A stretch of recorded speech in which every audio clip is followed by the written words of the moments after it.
The issue of accountability for large-scale IT-enabled programs for change within government has once again come into the public press. Jonathan, your research is on civil service accountability. What was the specific focus of the research you recently conducted? We looked at how accountability is understood by civil servants. This is important for the simple reason that people will act on the basis of what they understand, not necessarily what is mandated. Therefore, understanding how accountability is understood is very important for trying to make these programs more successful. The role of a senior responsible owner was established to actually look after these large-scale programs. How do they perceive their accountability? What are the consequences for them? What are they actually accountable for? The results of our research show that accountability was understood in three different ways.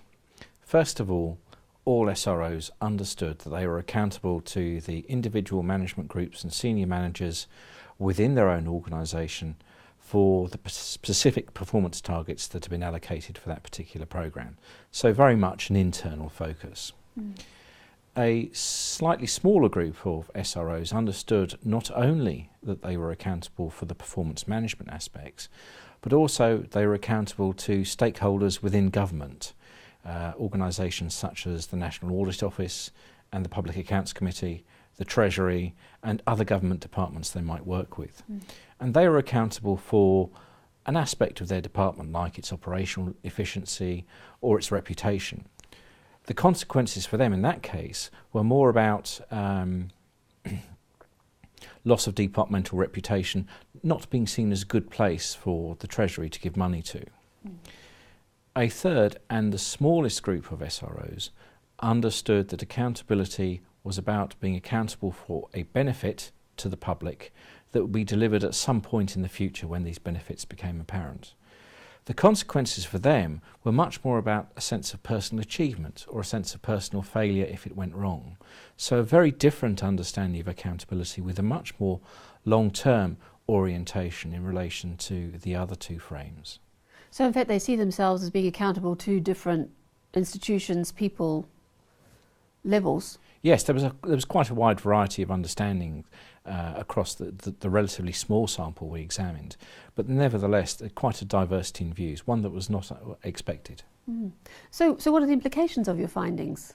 Well, the implications are interesting because public sector programmes cover a vast range of activities ranging from small internal change programmes to relatively small fixes to IT systems like expenses, to vast public sector programmes that are delivering weapon systems, weapon capabilities, revised benefit systems, pensions reform programmes. So an enormous diversity of material.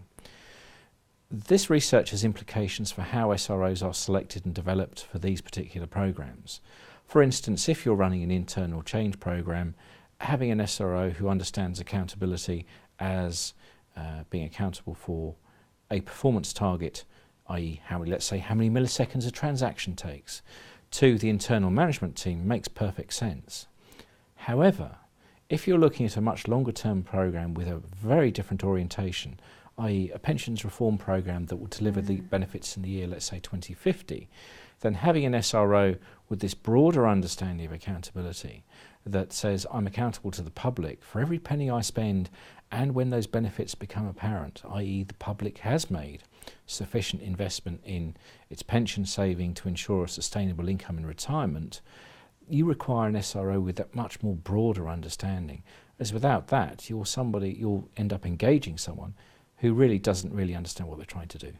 So the public itself has an interest in this particular level of accountability? Well, I think the public has an understanding not only in this particular form of accountability, but in public sector programmes more widely, for the very simple reason it's our money that's being spent. And as taxpayers, I think we're entitled to ask questions as to whether the money's being spent wisely or not. The evidence to date suggests things could be much better. Jonathan, thank you. Thank you very much.